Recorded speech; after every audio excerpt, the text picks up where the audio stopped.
Bonsoir, nous sommes très heureux d'être parmi vous une fois de plus ce soir. Nous vous bénissons pour votre disponibilité et Dieu va se glorifier une fois de plus. Nous parlons sur les efforts physiques seuls ne suffisent pas pour votre percée. Je commence par dire à quelqu'un, les efforts dans la vie sont indispensables. Physique bien sûr, parce que Dieu, lorsque Adam et Ève avaient péché, il a dit à l'homme, tu mangeras par la sueur de ton front. Il a parlé des efforts. Et quand il parla des efforts physiques qui amènent l'homme à transpirer ou à dégouliner, là il s'agit du quotidien, c'est-à-dire du repas. Mais Dieu n'a pas parlé du percé. Dieu avait parlé du quotidien de l'homme qui était les repas. Donc, un humain doit fournir des efforts physiques tous les jours, quotidiennement. Mais il y a une dimension de la vie qui dépasse les repas, où l'homme ne pense pas au repas parce que les repas ne représentent n'est plus sa priorité parce qu'il a déjà. C'est déjà un acquis où l'homme a une vision extraordinaire, une très grande vision. Il peut avoir la vision très supérieure où il peut s'agir de sa destinée qui l'amène à vivre les percées. C'est-à-dire la personne qui imagine vivre les percées sur la terre. Cela veut dire elle imagine vivre la gloire, l'élévation, les succès. Les quotidiens alimentaires, c'est tout le monde qui peut en avoir. Mais les percées est spécial. Les percées est attaché à quelque chose d'autre. Ce n'est pas forcément les efforts physiques qui peuvent vous l'accorder. Il y a autre chose auquel on doit parler pendant ces jours. Et ça va beaucoup nous bénir. Matthieu chapitre 4. On peut commencer à lire à partir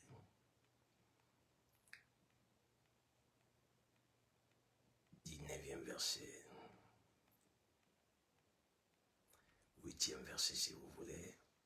Le diable les transporta sur une montagne très élevée, lui montra tous les royaumes du monde et leur gloire. Le diable a transporté le Seigneur Jésus dans une montagne très élevée. Et son but, c'était de lui faire voir les royaumes du monde. Toutes les nations, tous les royaumes du monde et leur gloire. Il y a des gloires des pays. Il y a des gloires des villes. Il y a des gloires des quartiers. Et il y a des gloires universelles. C'est-à-dire les percées à plusieurs dimensions. Je vous l'avais dit, je vous le répète, la vie est faite des dimensions et des échelons. Ici, il voulait expliquer au Seigneur, les créateurs, son créateur, que le monde que vous voyez là, on peut percer, on peut atteindre les sommets, on peut vivre la gloire, mais à une seule dimension, si vous m'adorez. Cela veut dire quoi? Vivre cette dimension dans la vie, on ne peut jamais la vivre sans pour autant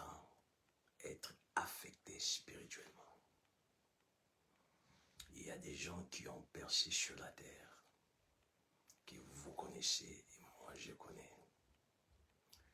Toute personne que vous imaginez ou vous connaissez qui l'a pu percer, croyez-moi, il n'a pas seulement fait des efforts physiques. Croyez-moi qu'il est en contact avec le monde spirituel. Parce que le diable dit au Seigneur, je les donne à qui je vais.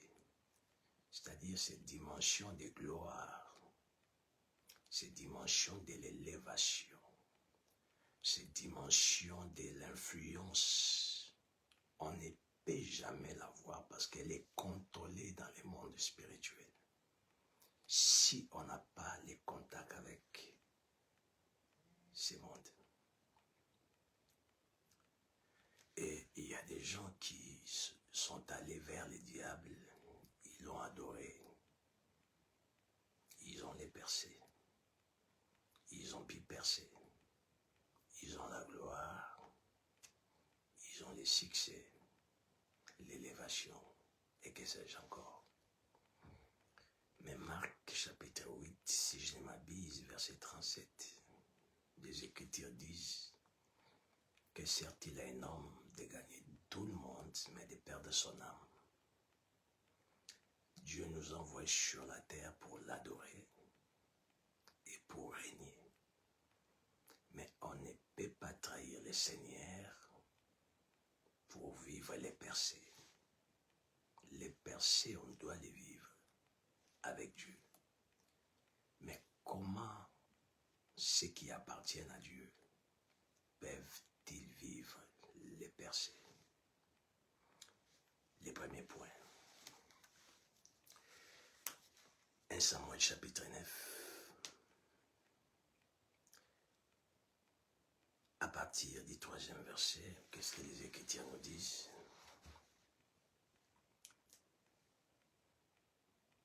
Les ânesses de Kis, père de Saoul, s'égarèrent, et Kis dit à Saoul, son fils, prends avec toi l'un des serviteurs, lève-toi, va et cherche les ânesses. Il passa la montagne d'Éphraïm et traversa les pays des Chalisha, sans les trouver.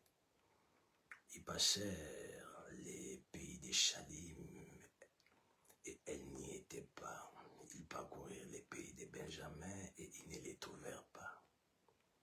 Ils étaient arrivés dans les pays des Tchouf, lorsque Saul dit à son serviteur qui l'accompagnait, viens, retournons de peur que mon père, oubliant les ânesses, ne soit en peine de nous.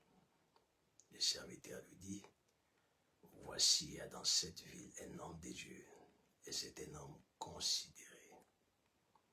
Tout ce qu'il ne manque pas d'arriver, tout ce qu'il dit ne manque pas d'arriver. Allons-y donc, peut-être nous fera-t-il connaître les chemins que nous devons prendre. Vous pouvez continuer la lecture. Une famille était en détresse. Peut-être vous aussi, vous vivez un temps de détresse. La détresse, c'était quoi? La richesse avait pu diminuer. Dans l'ancien temps, les ânesses, les bêtes représentaient une richesse. Et les ânesses étaient égarées. Et ils ne savaient pas où se trouvaient leurs ânesses.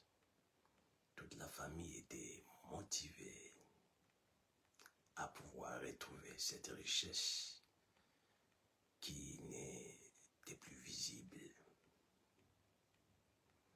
Je vais poser la question à quelqu'un ce matin. Qu'est-ce qui n'est pas visible dans votre vie, auquel vous êtes obligé de chercher? Pour Kis et sa famille, y compris son fils Saoul, c'était les ânesses. Mais pour vous, qu'est-ce qui est devenu rare? Qu'est-ce qui n'est pas palpable dans votre vie? Qu'est-ce que vous n'arrivez pas à toucher? Qu'est-ce qui vous attriste? Qu'est-ce qui vous inquiète? Qu'est-ce qui vous fait pleurer? qu'est-ce qui vous amène à se dire « rien ne va dans ma vie ». Chacun a dans son côté quelque chose qui l'amène à être attristé des fois lorsqu'il y pense, quelque chose qui l'amène des fois à faire couler des larmes. Mais je dis à quelqu'un, il faut faire un mouvement.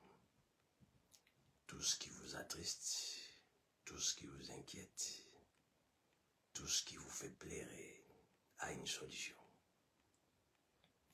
Kiss, ainsi que toute sa famille, imaginez, retrouver ce qu'ils avaient perdu par les efforts. Ils ont fourni tout ce qu'ils pouvaient fournir comme effort. Son fils Saul s'est retrouvé dehors avec un de ses serviteurs pendant plusieurs jours, en train de chercher. Les années s'égaraient. Combien de temps avez-vous fait pour chercher ce que vous cherchez? Combien de temps ça vous a-t-il pris pour retrouver la joie? Pour cette famille, c'était 3 jours de détresse. 3. C'est juste illustratif. Chaque personne a un temps. Chaque individu a un moment, a une période où il peut pleurer. Une période où il peut se lamenter. Une période où il peut penser que le ciel est fermé sur lui. Et je vous dis, si jamais vous êtes en train de passer cette période, il y a un mystère qui est devant vous que vous n'arrivez pas à voir, c'est les plans de Dieu. Cette famille ignorait que Dieu voulait faire quitter cette famille dans le quotidien du repas, dans l'ordinaire, pour amener la famille dans un niveau très supérieur qu'on appelle les percées de la famille. Et Dieu est passé par une circonstance de malheur.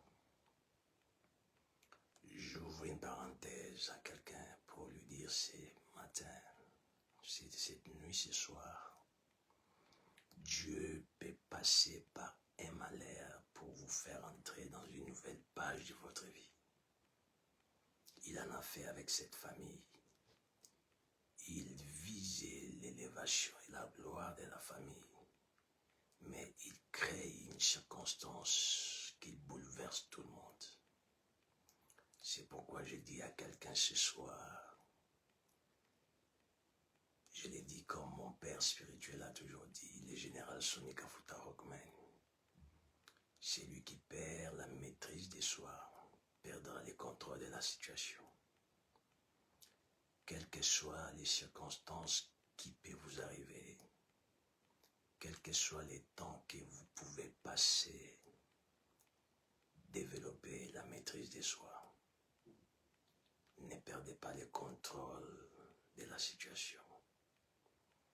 Et cette famille, malgré qu'elle passait ces temps de malheur, elles ont dit, mais après, on va chercher jusqu'où on peut se retrouver épuisé après plusieurs efforts. Alléluia. Je m'adresse à quelqu'un qui est épuisé après plusieurs efforts. Je m'adresse à quelqu'un qui veut abandonner parce qu'il a fourni beaucoup d'efforts. La solution est là parce qu'une porte s'ouvre devant vous. Elle ne s'ouvre pas parce que vous avez fourni d'efforts, mais elle s'ouvre parce que ça a été prédestiné qu'elle devrait s'ouvrir devant vous. Cet homme Saoul fatigué, il dit à son serviteur, nous devons retourner parce que le Père va arrêter de commencer à imaginer sur des années perdues. Il va commencer à s'inquiéter pour nous. L'un de son serviteur va lui dire, il y a un homme de Dieu ici à côté. Si jamais nous les rencontrons, tout ce qu'il dit arrive. J'ouvre une parenthèse pour poser la question à quelqu'un. qui a toujours été à votre côté? Vous marchez avec qui? Avec qui vous passez votre temps? Avec qui vous passez vos journées? Saoul était bien entouré. La Bible dit, les mauvais entourages corrompent les bonnes mœurs. Choisissez avec qui vous devez marcher. Choisissez vos amis. L'environnement joue dans la vie. L'entourage influence la vie. Saoul n'avait pas l'intention de faire ce que cet homme, serviteur qu'il était, lui avait proposé. Mais il a subi la loi de l'influence. Et j'ouvre encore une parenthèse pour fermer la première, pour dire à quelqu'un, ne soyez jamais influencé dans le mal. Ayez de la personnalité. Si vous devez être influencé, vous le devez être dans les bons. Cet homme, Dieu a parlé dans sa bouche, parce que le but de Dieu, c'était d'amener cette famille à vivre les percées. Oh, j'ai dit à quelqu'un, la vidéo que vous suivez, ça a pour but de vous amener dans une autre dimension de votre vie. Vous faire quitter l'ordinaire pour vous amener dans les percées. C'était le plan de Dieu.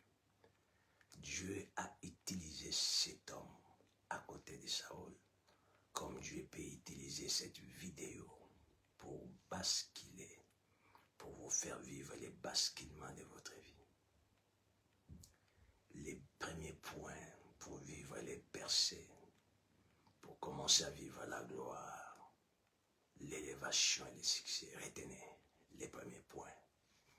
C'est la prise en charge spirituelle. Ça veut dire quoi? Dieu avait besoin de faire rencontrer Saoul, qui était l'élément principal de la famille, qui devait amener la famille à un autre niveau. Il devait créer cette rencontre entre lui et les oins de Dieu. Pourquoi? Parce qu'on ne peut pas percer sur la terre si on n'est pas pris en charge spirituellement par un représentant ou un ambassadeur spirituel. Cela veut dire quoi?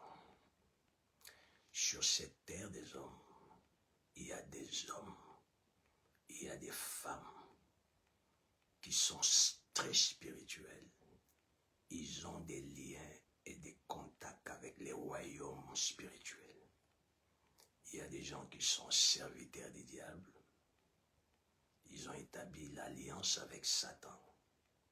Il peut être membre de ta famille, ton frère, ta soeur, ton cousin, ta cousine, que sais-je encore. Mais vous l'ignorez. Un représentant direct du diable. Il ne gire que pour l'avancement des royaumes. Il ne travaille que pour ça. Il a une mission dans cette alliance qu'il a avec le diable. Et celle-ci, il doit l'accomplir. Et il y a aussi des hommes et des femmes que Dieu a établis, que Dieu a oint. Si on peut lire Hébreux chapitre 1er verset 7 pour paraphraser ce que je suis en train de dire. Hébreux chapitre 1er verset 1 à 7, les Écritures disent quoi? Il y a des hommes et des femmes que Dieu a choisis, Dieu a oint, et il les a établis pour impacter ses enfants afin de les amener au percé. Qu'est-ce que la Bible dit? De plus, il dit des anges, c'est lui qui fait de ses anges des vents et de ses serviteurs une flamme de feu. C'est-à-dire, vous voyez des hommes, mais en réalité, spirituellement, ils représentent les flammes de feu. Vous ne pouvez pas atteindre le succès seul, croyez-moi.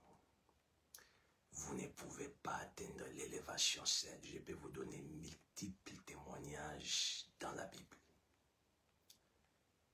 Dieu a occasionné cette rencontre pour que Saoul puisse être pris en charge par le prophète Samuel.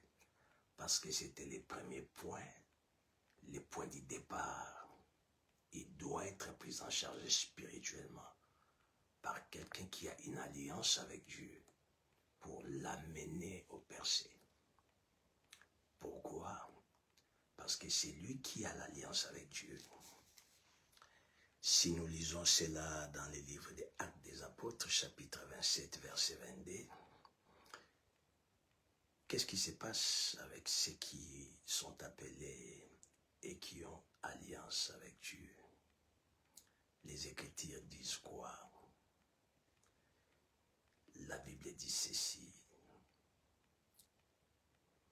Je peux prendre le verset 23. Un ange de Dieu à qui j'appartiens et que je sers m'est apparu cette nuit.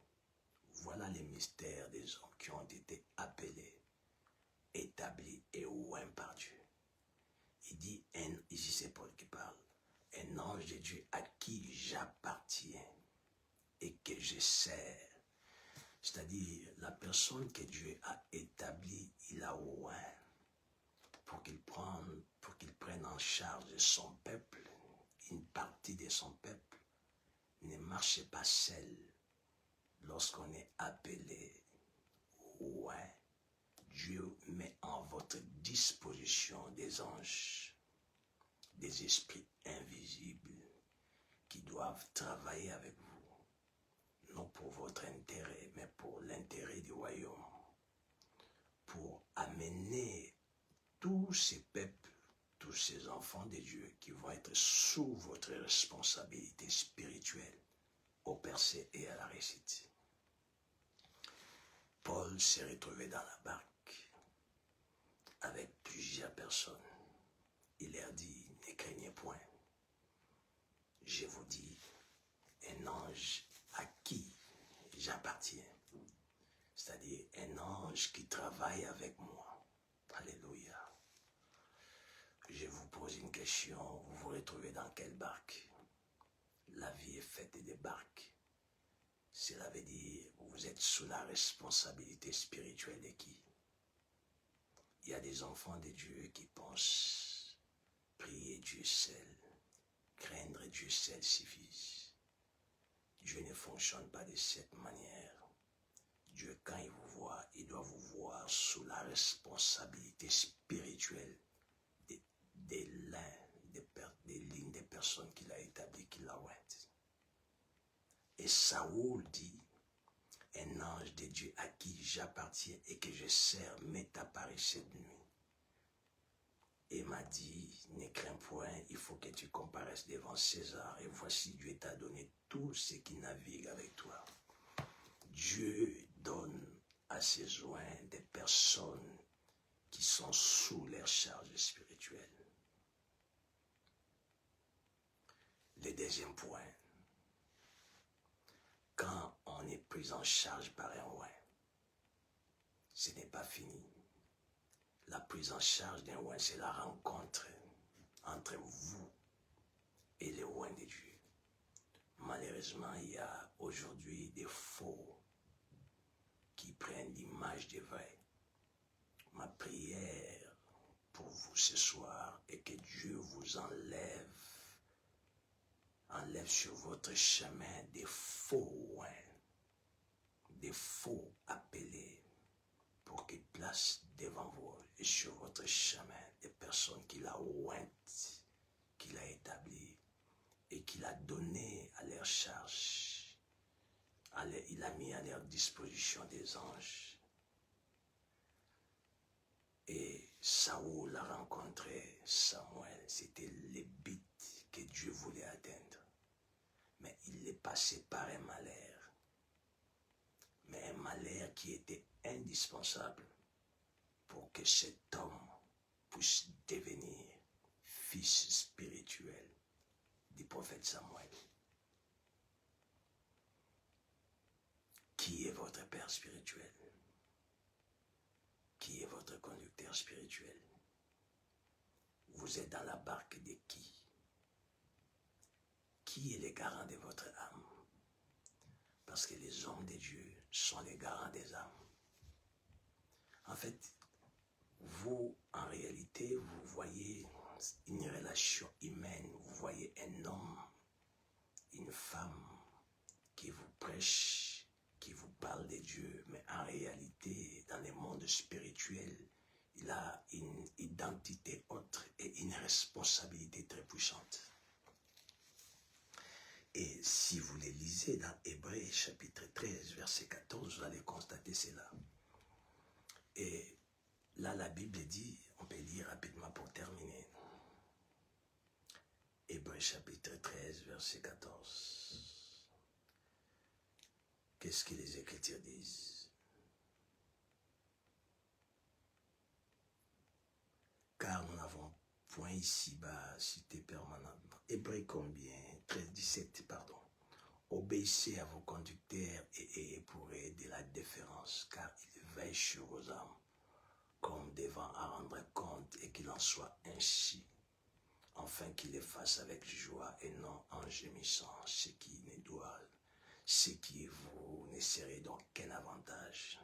Réalisez les versets, vous allez comprendre. Obéissez à vos conducteurs et ayez pour eux de la déférence. Obéissez à vos conducteurs, ayez pour eux de la déférence, parce qu'ils veillent sur vos âmes. Lorsque vous rencontrez un oint, un véritable oint, vous êtes sous la responsabilité d'un oint. La première des choses, commencez par enlever vos galons. On ne vient pas devant un oint avec tout ce qu'on a comme galon. On vient devant un oint avec humilité. Il y a des gens qui ont loupé leur destinée parce qu'ils se sont présentés devant les oints, où ils se comportent devant les oints d'une manière exagérée, parce qu'ils ont peut-être beaucoup étudié, parce qu'ils ont des grandes responsabilités, parce qu'ils ont beaucoup d'argent, parce qu'ils ont. Un oint de Dieu représente les ciels. Vous ne pouvez pas l'approcher avec ces complexes de supériorité. L'effet de cette rencontre entre vous et l'homme qu'on appelle l'oint de Dieu est spirituel. Si vous ne respectez pas des règles spirituelles, vous allez louper l'effet, les buts de cette rencontre. Je termine pour dire à quelqu'un, le général Naaman qui était général, lorsqu'il est venu vers le prophète Élisée, il n'est pas venu avec cet honneur du général. Il est venu s'humilier devant un représentant de Dieu. Et je dis à quelqu'un, ne regardez pas votre âge, ni l'âge du oint. Ne regardez pas votre personnalité. Ne regardez pas votre influence dans le monde. Vous avez besoin de l'impactation du oint pour vivre les percées. Et il y a des règles à respecter. Il y a des règles à suivre. Si vous ne suivez pas ces règles, vous allez échouer et vous allez louper votre percée. Ce général est venu vers Élisée et il s'est humilié. On lui a dit, le prophète nous a dit de te dire d'aller se jeter 7 fois dans les Jourdains. Il a dit, chez moi il y a aussi des fleuves. Heureusement qu'il était bien entouré. On va lui dire, attention, fais seulement ce que l'homme de Dieu a dit. Le deuxième point, vous voulez vivre les percées. Lorsque vous êtes pris en charge par un roi, écoutez la voix du roi. Il y a des gens qui pensent que le monde spirituel marche avec l'intelligence. Le monde spirituel fonctionne autrement. On ne pouvait pas imaginer qu'une guérison pouvait s'opérer lorsqu'une personne entre dans une rivière. C'est pratiquement impossible, mais c'était faisable. Parce que derrière cette parole, va se jeter 7 fois dans les Jourdains. Il y avait le feu, il y avait la gloire et il y avait le spirituel qui accompagnait. Derrière toute directive qu'un roi de Dieu vous donne, il y a la gloire de Dieu, il y a les miracles et il y a les succès. Ésaïe 50 10. Quiconque parmi vous craint l'Éternel, qu'il écoute la voix de son serviteur. Les diables empêchent aujourd'hui aux gens de vivre les percées en leur donnant la réflexion. Les gens n'arrivent plus à écouter les vrais rois. Les gens n'arrivent plus à obéir aux instructions des rois. Les gens n'arrivent plus à faire ce que les rois leur demandent de faire. Vous ne vivez aucun succès si vous n'entrez pas dans les instructions et vous ne les respectez pas. Parce que le monde spirituel est fait des instructions. Le monde spirituel est composé des interdits. Le monde spirituel joue dans l'obéissance. Faites ce que loin vous dit.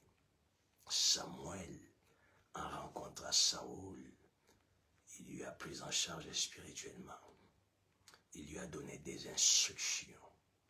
Mais malheureusement, ces derniers, après avoir été impactés, n'a pas pu respecter ces instructions. Lorsqu'on ne respecte pas les paroles et les phrases, les instructions données par les rois, on se déconnecte de la prise en charge spirituelle. Vous allez rester comme une épave, je sais pas. Vous allez rester comme une image, l'ombre. En fait, en vous, il n'y a plus de vie. Parce que la vie qui est l'onction vous a quitté. La victoire, les succès, les percées, c'est lorsqu'on reste dans les instructions qui vous a été données. Non par Dieu seulement, mais par les loin. Parce que vous n'écouterez pas Dieu comme les loin. Vous n'allez pas avoir la communion avec Dieu comme le roi. Le roi a été appelé, envoyé sur terre pour vous connecter avec le ciel. Il a été envoyé sur terre pour vous amener dans les percées. C'est son travail, c'est la raison pour laquelle il est sur la terre. Donc il est dans son bain. Et quand il écoute Dieu, parce que quand nous avons dit Acte 27, Paul a rapporté au peuple qui était dans sa barque ce que l'ange lui avait dit. L'ange n'a pas apparu à tout le monde, alléluia. L'ange a apparu seulement à Paul, oh alléluia. L'ange ne vous apparaîtra pas. L'ange apparaîtra à votre conducteur spirituel. L'ange ne vous dira pas directement des choses. Il donnera des phrases et des mots, des instructions à votre conducteur spirituel. C'est à vous de vous les transmettre. Et lorsqu'il vous transmet des instructions, obéissez pour que vous ne puissiez pas louper la gloire de Dieu. Que Dieu vous bénisse. On va continuer prochainement. Soyez bénis.